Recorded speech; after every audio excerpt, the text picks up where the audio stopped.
All right, today we're going to get into a topic that's tough but so important. We're talking about the deep, undeniable link between racism and our mental health. We're going to explore how discrimination isn't just a social problem, but a medical one that can leave a real, physical mark. Let's dive right in. And to kick things off, I just want to put this quote right up front. It's from Mental Health America, and it really frames everything we're about to discuss. Racism is a mental health issue because racism causes trauma. This isn't a metaphor, it's a clinical reality. And that core idea is what we're going to unpack today. So, where do we even start with something this big? Well, the first step is recognizing a major shift that's happening.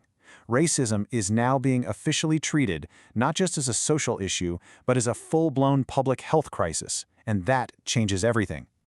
Now, to be super clear, when we say racism, we're not just talking about one person being mean to another. We're talking about systemic racism.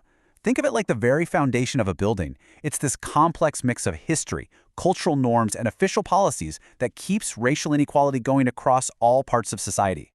And this isn't some fringe idea. This is mainstream. In what was a really huge move, the American Medical Association, one of the biggest and most influential medical groups out there, formally declared racism a public health threat. That put the entire weight of the medical establishment behind this, saying yes, discrimination is a root cause of getting sick. Okay, so that's the big picture, the 30,000-foot view. But now let's zoom all the way in. What does this public health threat actually look and feel like in a person's day-to-day life? What is the real weight of it all? The impact of racism isn't just about one single terrible event. It's this constant accumulation, this layering of experiences. It's the overt stuff for sure, but it's also the constant draining effect of microaggressions, of being profiled, of being denied a loan, of seeing fear in someone's eyes when you walk by. It all adds up, piece by piece. And this constant buildup actually has a clinical name: racial trauma. It's the very real mental and emotional injury that comes from these encounters. And the key thing to get here is that it's often the result of 1,000 smaller cuts, not just one big one. It's the toll of a lifetime spent navigating a world that can often feel hostile. Now, it's also really important to understand that while racism is this broad, societal issue, its mental health consequences don't land equally. Different communities carry a uniquely heavy and disproportionate burden, one that's been shaped by very specific histories and challenges. And you can see it right here in the data. This chart is pretty stark. According to Mental Health America, Black adults are a full 20% more likely to report serious psychological distress than white adults. That's not a feeling or an opinion, it's a statistical reality that shows the heavy toll of all this systemic stress. And when you dig in, the challenges are incredibly distinct. For Black communities, you see huge problems within the healthcare system itself, like dangerous patterns of misdiagnosis, or seeing kids with mental health issues get funneled into the justice system instead of getting care. For Indigenous communities, the long shadow of historical trauma, from things like forced assimilation, is still very present, showing up in just staggering rates of suicide and violence that echo across generations. And this quote from a tribal member, wow, it just says it all. It shows how none of these things exist in a vacuum.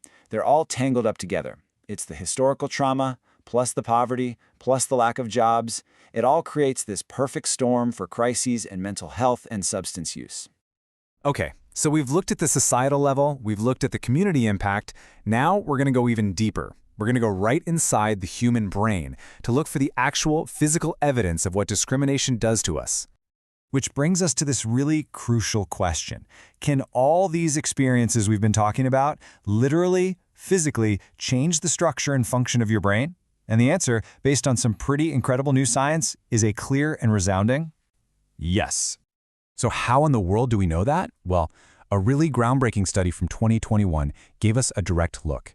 Researchers used fMRI scans, which are amazing. They can measure brain activity in real time, to look at the brains of 55 Black women who had been exposed to trauma, and they compared that brain activity to the women's own reports of experiencing racial discrimination. And the results were just stunning. The more racism a woman said she'd experienced, the more activity they saw in the parts of her brain that are basically the threat detection and emotional regulation centers. In other words, experiencing racism literally puts your brain on a constant, exhausting state of high alert. So let's break that down just a bit. What they found was a specific pathway in the brain. The discrimination was linked to a heightened response in a region called the ventromedial prefrontal cortex. Just think of that part of your brain as the command center for managing fear. And when it's forced to fire over and over and over again because of the chronic stress of discrimination, it just gets worn out. Its resources get drained. This creates a direct biological link between the social experience of racism and poor health outcomes down the line. So, okay, that's some heavy but really powerful evidence. The problem is real and it's biological. So the big question becomes, what on earth do we do about it? Let's talk about the pathways forward, from awareness to real, concrete action. Well, one of the biggest roadblocks, ironically, is within the very system that's supposed to help. A lot of mental health professionals just don't have the training to understand or treat the impact of racism. Some might be hesitant to even bring it up. And on top of all that, the field as a whole is not nearly diverse enough to serve every community effectively. But the good news is, there are very clear, actionable solutions. Experts have laid out a roadmap. It starts with making sure all professionals are trained on racism and cultural competency. It means creating guides on how to actually treat racial trauma, building networks so people can find the right providers, and, this is a big one, actively recruiting a more diverse workforce. And you know, healing doesn't just come from fixing the system from the top down. This is so important. There are incredible sources of strength and resilience that are already thriving within communities.